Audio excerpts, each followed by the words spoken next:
this podcast, we will be looking at storytellers, stories, and the reasons that oral storytelling is important in our world today.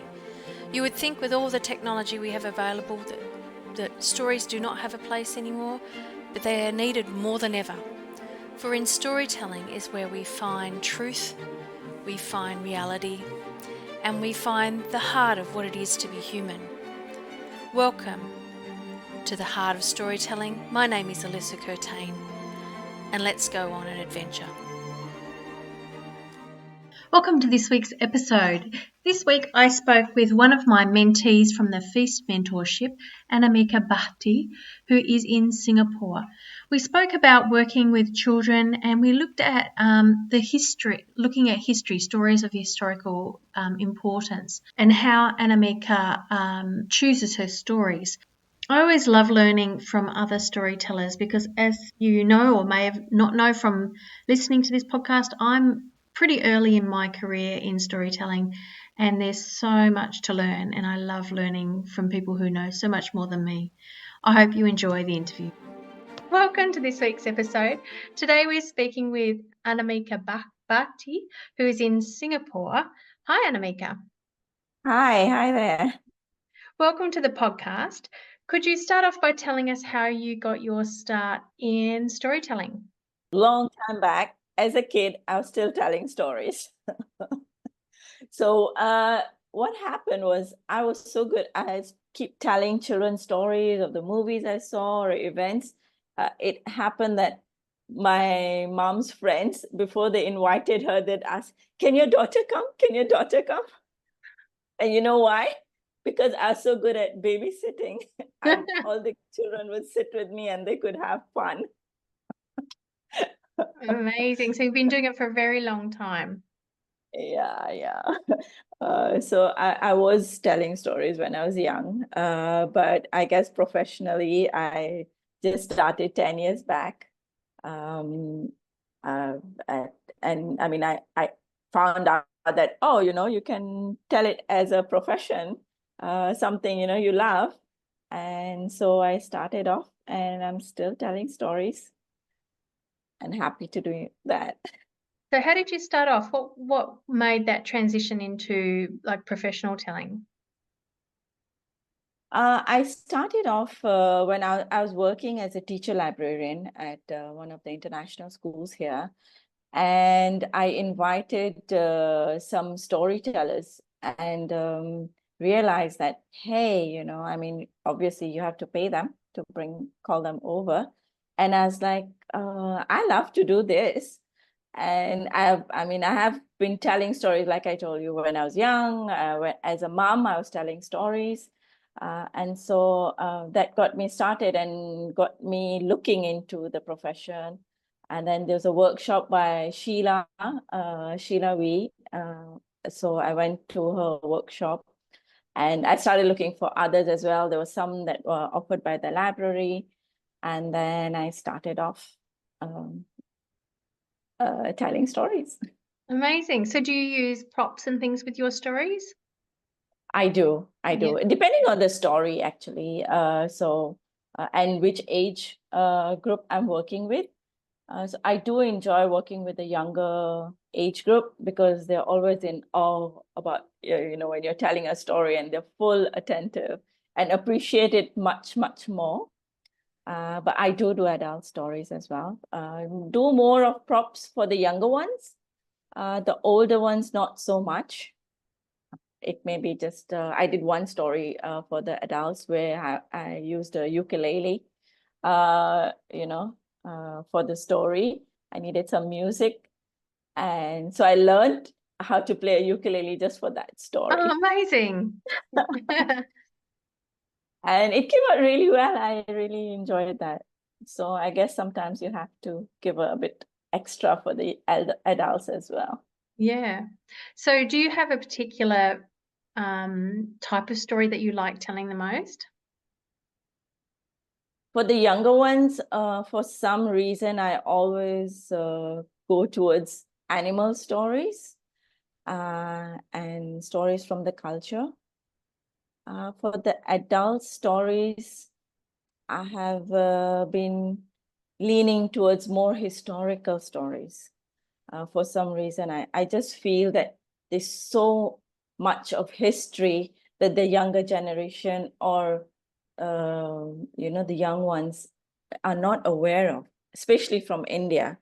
So maybe it's because I grew up in Africa. I just feel so strongly wanting to know more about India and India's history and share it with others as well. So that's where I get them. So is there a particular part of Indian history that you like? Is there something specific there?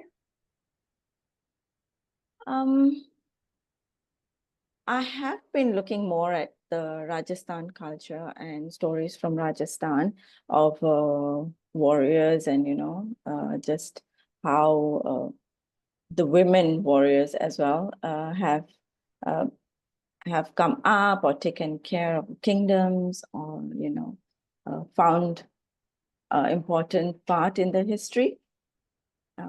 So those are the ones that I've been telling so far. And that's because And look into it. yeah.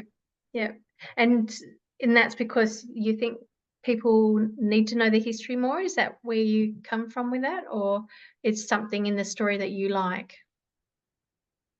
When I pick a story, it is usually something that connects with me and I would enjoy knowing and sharing.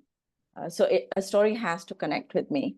But I do tend to look at history so that the stories are, it has some truth in it. That may be something that, pulls me towards it. So can you give an example of a truth? Well, there's one story that I recently did that it was actually about a nanny, not that used to take care of one of the prince, and how at that time how they were so dedicated, dedicated to the people they were with and the sense of responsibility. It's not a very, what should I say, a happy story for her, but because she actually sacrificed her own son just to protect the king, a future king, prince at that time. And, that sacrifice was so big. And because of her, a lot of good came later on in time. And I mean, people still worship her. There's a statue, not worship actually. People still honor her.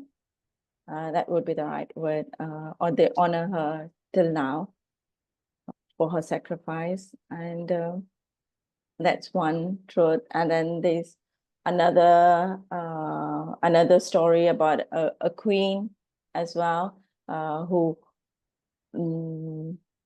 how she wanted to protect her kingdom. And she, at her age, that was around 17, 18, where she went against her elders and got married to someone that they didn't want her to.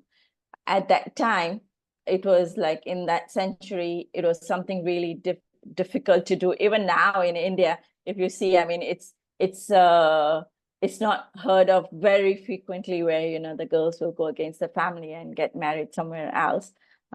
So some sad stories, I No, guess. that's okay. I think sad stories need to be told, and we can't just have happily ever afters all the time. I think the truth is that not everything is a happily ever after. So Yeah. sad stories are important as well. Mm, So can I just go back a little bit? You said something about, were you born in Africa, did you say? Oh, no, I wasn't born in Africa. I was born in India, but grew up in Africa and lived there until I got married. And then I moved to India for 2 years and then moved to Singapore. So Oh, wow. I spent most of my life in Nairobi, Kenya. Yeah, wow. And so did you collect stories from Africa as well when you were there? Do you have memories of those times? Unfortunately, I didn't pick up stories at that time. And I wasn't so into like professionally telling stories. I did tell stories from movies that I saw, the ones that I was sharing with, with my peers and friends, younger kids. But now I'm looking at them more.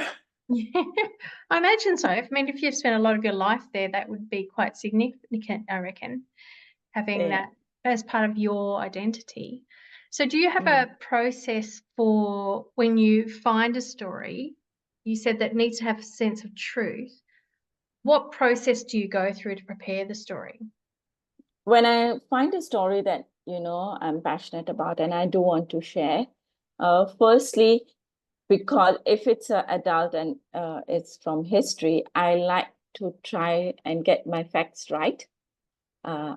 So I do go and research on it. I have some friends that at a museum, so I try to get information from them, what is really written down, and put all the facts that I have and what I want to focus on from there, and then work on that, and try and roughly write out what I want to tell and reach out to the audience, and then practice from there. And if I feel that, the message is not going through, and then of course, practice with my kids on my kids. And I think a million times on my husband. He's my biggest critique. And he'll say, no, I don't think I got that point. And then of course, the other storyteller friends here, share it with them. And at the end of it, believe it or not, every time I tell that story, it doesn't come out exactly the same. So because I'm not like scripting it out. So every time I tell the story, it comes out in though it may be the main thing may be there, the skeleton is there, but it comes in a different way. And then depending on the audience. Do you ever have interaction with the audience during the story? For the younger ones, I'd have more interaction. Yeah. Older ones, not so much. Yeah. Mm-hmm. Amazing. Do you have a favorite story?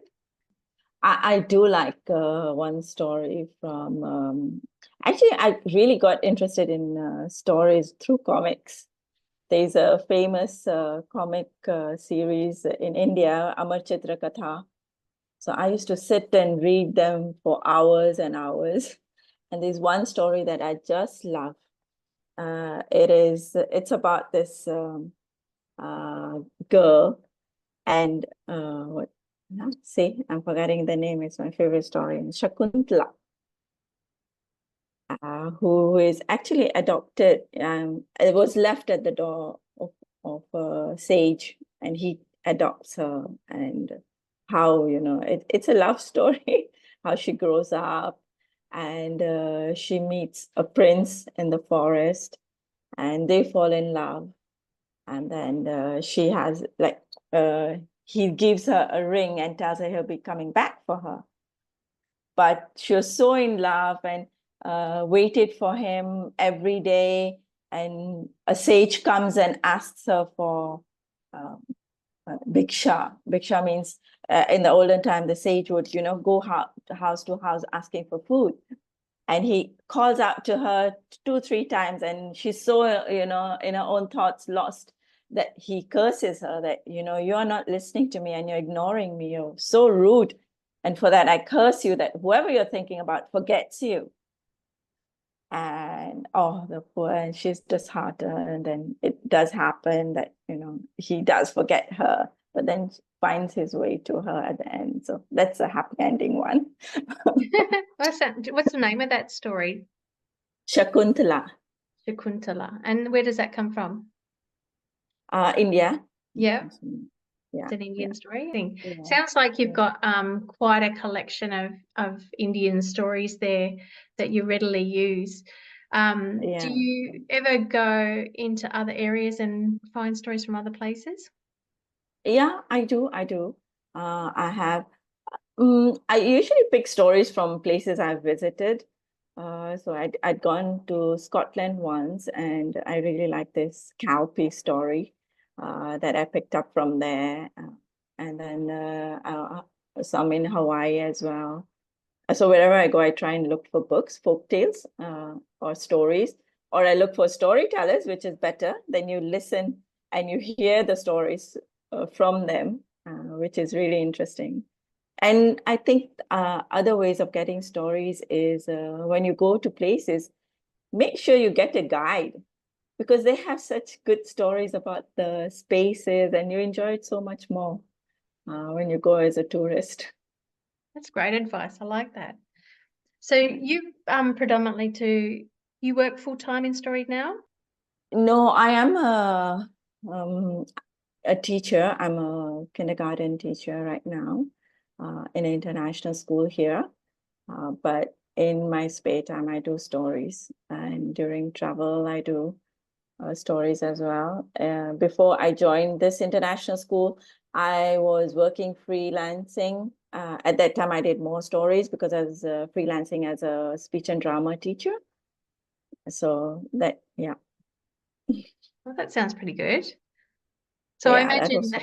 yeah, speech and drama would really help you in the storytelling space, that Yes, it experience. definitely did. Yeah. Yes, yes.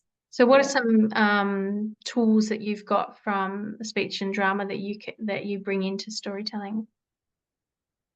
A speech and drama, I think that it really helped me to project my voice, as well as get familiar with this space. Sometimes you're telling a story in a big space, and it's really important to be comfortable in that space and have your voice projection, because uh, at times you end up with not having a mic with you. So you should be able to, just use that space to project and get through to the audience. And then, I think it also makes you comfortable, through speech and drama to interact with the children. You're comfortable doing it. Are you most comfortable with children? Is that your comfortable space? Yeah, I think so. That's my comfortable space. I love kids. That's why I went back to teaching in kindergarten. Yeah. So we met at the Feast mentorship. So we were both participants in that. Yeah. When you applied for that, what were you hoping to get out of the mentorship? There's always room for improvement.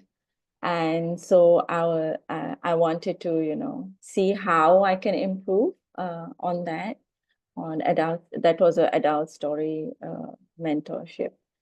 So how to work more comfortably with adults Yeah. And do you feel like as you're an more audience. comfortable now?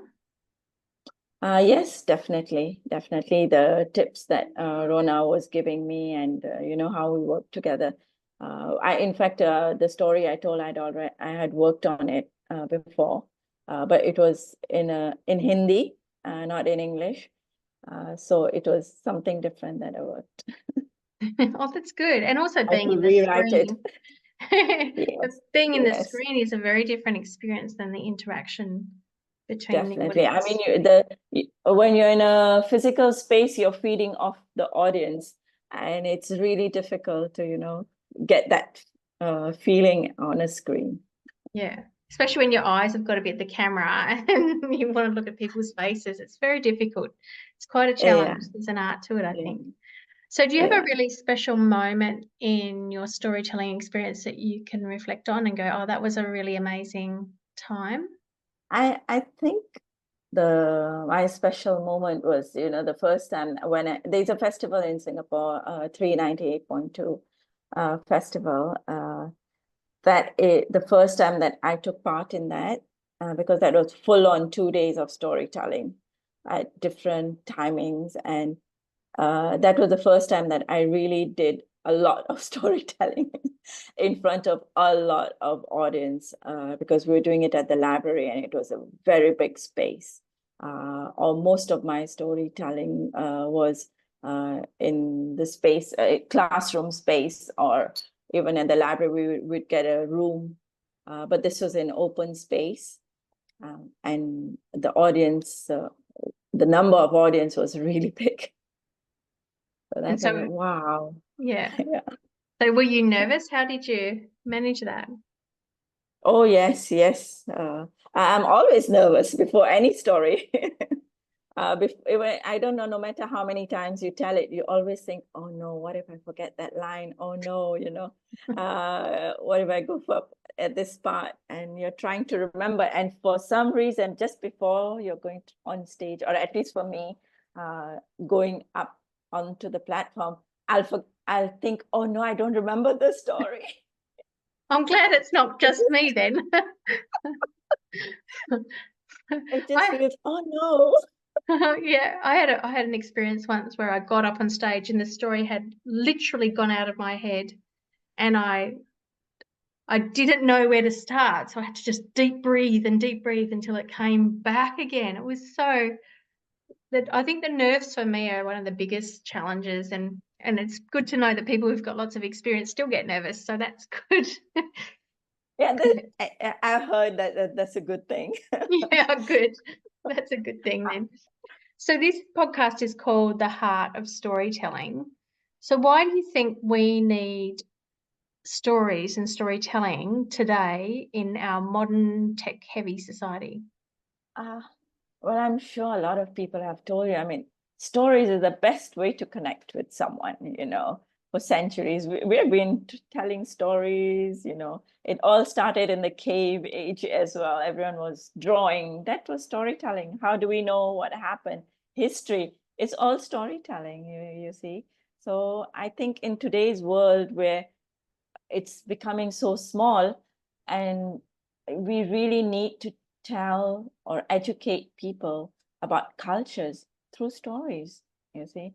That's how they get to know the children. You need stories to educate them, because right now the learning of, okay, this is this and this is that, and that doesn't work. The children don't have the attention span to sit down and listen to you. So to get their interest, I think stories is very important for them to use their imagination. And you can use stories in maths, in science, and encourage them. I think for children it's very important, and for adults as well. These days, you see, it's so important in the corporate world to know your story, where you're coming from. It's so important. In marketing, people are using stories as well. What you see, the advertisements you see, in fact, we were just talking yesterday, why do we remember some of the advertisements that was so long time back? Because they had such brilliant stories. There's one ad from India that we were talking about. It's about a bulb. And there's a small child, he's saying, when I was a small child, I used to read books under the blanket, with the light on, with a small bulb there. And then when I grew up, I used to use it for light. And and there's a song going with it. And we still remember it. That was our childhood advertisement. But it had such a good story going that we still remember. So So I think, stories are everywhere. yeah, so in many ways, you remember it because it was engaging. Like you said, if kids are learning at school and they're engaged in the story, they're going to learn better than they're not. And actually, I think there's some studies that show that that's true as well. Yes, Yeah. yeah. And do I mean, you? instead of telling them that this is this is this, you tell them how did this happen, then the process of it, Yeah. they will remember it. Yeah. And you use it in your kindergarten as well. You use stories as well, obviously. Yeah. Like I said, for maths, you tell them stories in maths. They don't know, then they're just listening to the story, and we're like, oh, then what do you think? What does he have now? And he'll be like, oh yeah, he had 5 apples, and then he gave his friend 2 apples, and so that's just like problem solving. When they Yes. grow up, that they're going to do that, But right now at this age, they need to be interested in the story. Yeah, for sure. Oh, that's awesome. So do you have any advice for people who are just starting out in storytelling? I think the best advice I can give is don't give up.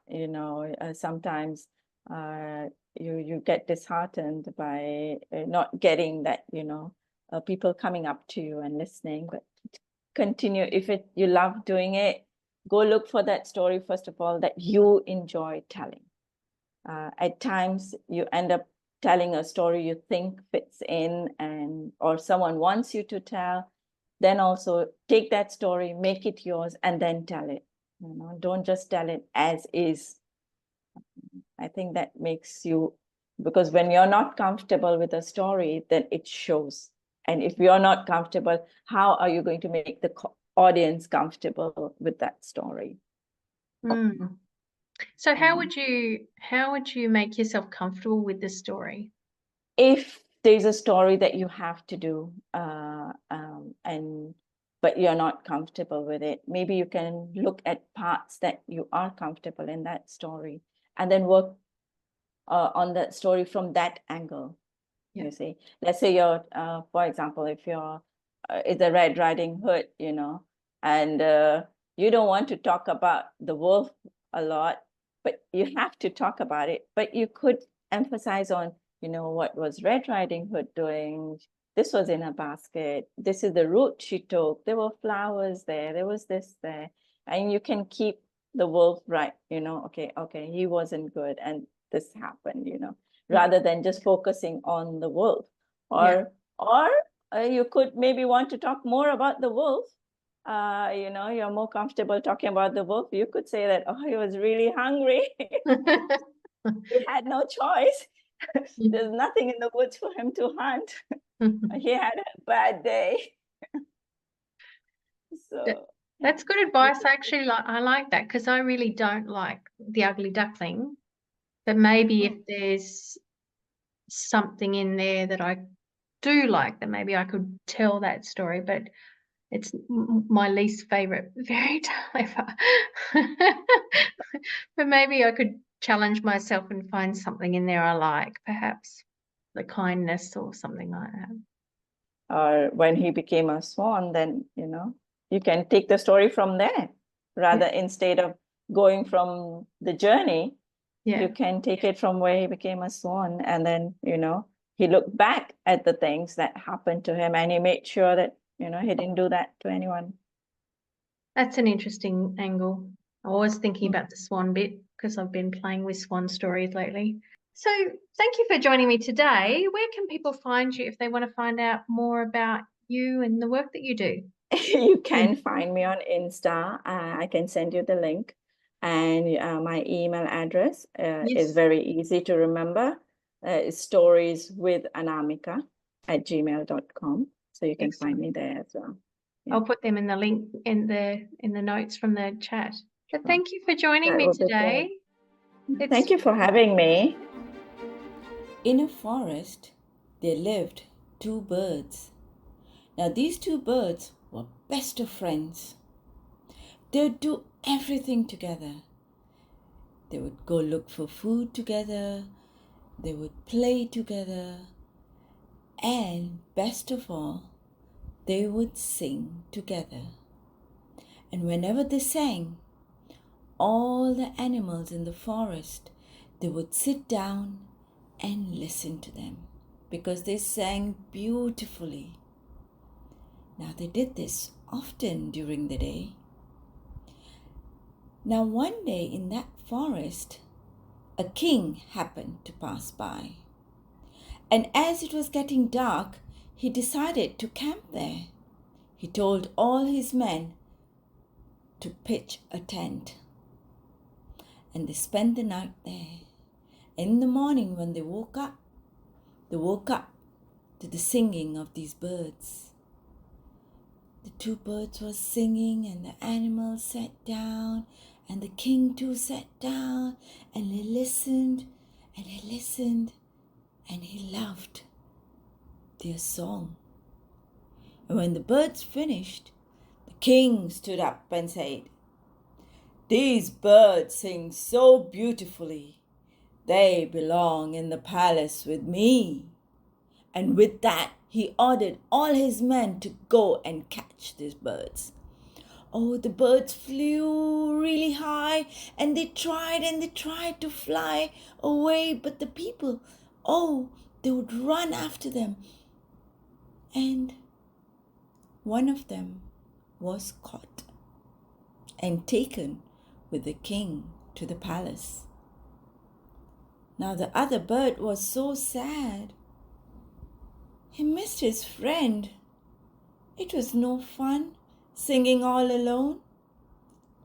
And it's not fair that the king should take his friend away. Well, he decided that he is going to rescue his friend and ask the king to give his friend back. And so, as he prepared for his long journey, for the palace was far, far away, one of his friends told him that he had some magical powder. And he gave that bird the powder and said, no matter what it is, you will be able to carry anything onto your wings. Anything, whether it's heavy or light or in any form, you will be able to hold it onto your wings. But there's a price to pay. For you to be able to use this magic, you have to walk. You can't fly to that palace. Thought the bird. Well, he has to think really carefully, because if he flies, he can reach there fast, but you never know what you might need or meet on the way to the palace. And so he decided to use the magic and started to walk. Dum diddy dum diddy dum dum dum, dum diddy dum diddy dum dum dum, dum diddy dum diddy dum dum dum, dum diddy dum diddy dum dum dum. The ants were passing by. The ants go marching one by one, hurrah, hurrah. The ants go marching two by two, hurrah, hurrah. The ants go marching one by one. And the little one stopped and looked up at him and said, where are you off to?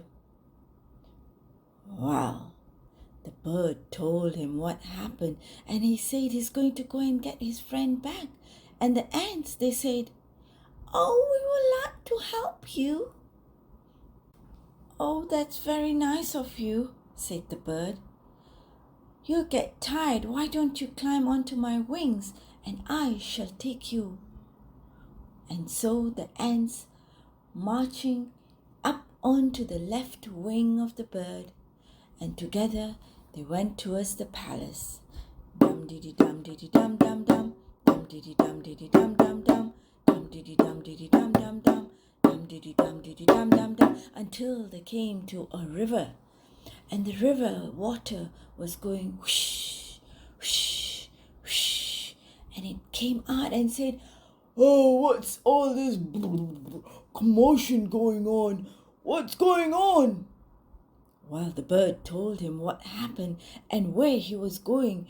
The water said, whoa, I would like to help too. Can I come along?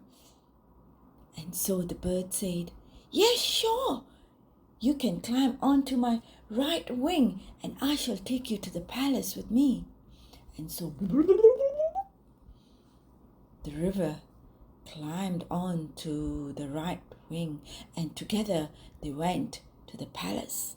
Dum diddy dum diddy dum dum dum, dum diddy dum diddy dum dum dum, dum diddy dum diddy dum dum dum, dum diddy dum diddy dum dum dum. And they reached the palace, and the guards, they stopped him and said, where are you going? He said, I have to see the king. He has my friend. I have to see the king. And so the soldiers quickly took the bird to the king.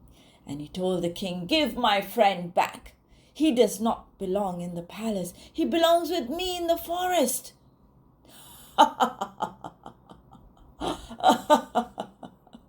Laughed the king. He said, well, let's see, maybe I will give your friend back. But But you'll have to do something for me. You'll have to stay in my dungeon for one night. And if you sleep for one night in my dungeon, then I will give your friend back to you. Well, do you promise? Asked the bird. Oh, yes, I promise. And so the king sent the bird off to a dungeon. But what he didn't tell the bird was, in that dungeon lived an elephant, a mad elephant who didn't like to share his space. The bird, when he went in, he looked at the elephant and he said, Please, please, let me stay here just one night, and the king promised to give me back my friend, please. Said the elephant. No way, no one's staying in my space. He started to stomp his feet and scare that bird away. He said, I'm going to stomp onto you. Oh, the bird was so scared and hiding in a corner. And then he heard a whisper by the ants. Oh, little friend, let us down. Let us down. We can help you. And so the bird put his wing out, and the little ants came down, marching down his wing into the room, and one by one, ants all work together. And so all the ants came, even the ants that were in the dungeon, they all came together and climbed onto the elephant, and tick, tick, tick, tick, tick, tick, tick, they started to bite the elephant, and the elephant screamed, leave me alone! And he ran out of the dungeon screaming out into the forest. And the bird got to stay in the dungeon the whole night. And in the morning, when the soldiers came to get him, they were surprised. How come the bird is still here and nothing happened to him? Well, they took him to the king, and the king was surprised. And he was, Oh. And the bird said, well, you promised, give him back. Well, the king said, no. He told the soldiers, quickly, grab this bird. And now I have a bird to sing for me in the morning, and now I have a bird that can sing to me at night. So one bird will be in the garden, and one bird will be in my bedroom, singing me to sleep. And so he put this bird in his room, up on a cage it was sitting, and he said, at night, sing so I can sleep. And this bird sang.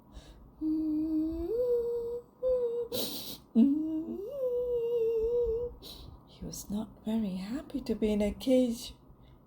But then, his other friend told him, friend, let me down. I can help you. And so the bird let down his right wing, and the water flowed out, onto the room, onto the bed. And the king went, why is it so wet? What happened? Oh no, guards, guards! He called out to his guards, but the guards could not come in because with the water pressure, they pushed the door. Oh, and the water was going up. Oh, I don't know how to swim, shouted the king. Guards, guards! But the guards could not come in.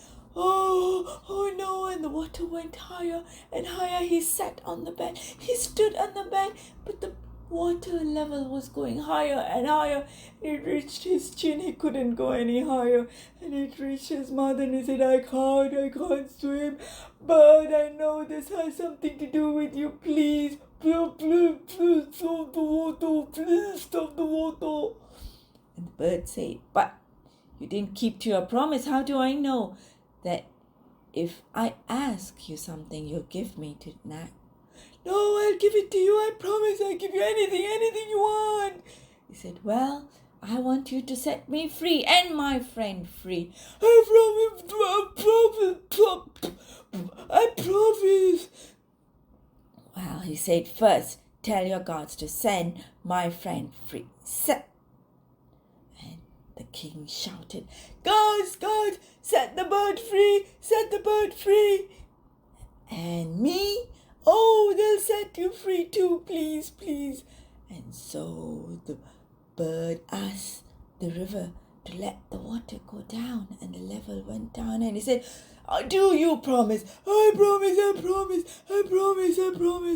the water level went down and down and down, and as soon as the guards could come in, they pushed the door in, and the king was so scared, he told them, set the bird free, set the bird free. The bird, as it flew, it said, remember, do not try to catch any birds again, or I shall be back with the river in my hands. Oh, yes, I promise I will not catch any birds anymore. And with that, the bird and the river and his friend and the ants all ran back to the forest. Dum diddy dum diddy dum dum dum, dum diddy dum diddy dum dum dum, dum diddy dum diddy dum dum dum, dum diddy dum diddy dum dum dum.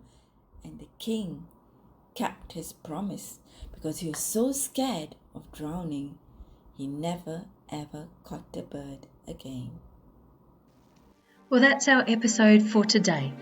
I hope you've enjoyed learning about storytelling and folktale, fairytale, myth, legend, or personal tales, wonder tales, all sorts of stories, and the art of storytelling and why we really need to continue using it today. You can find more information about me at alissacurtain.com or at Alissa Curtain Stories on Facebook, Instagram, YouTube, and TikTok. I hope that you can find your heart in storytelling.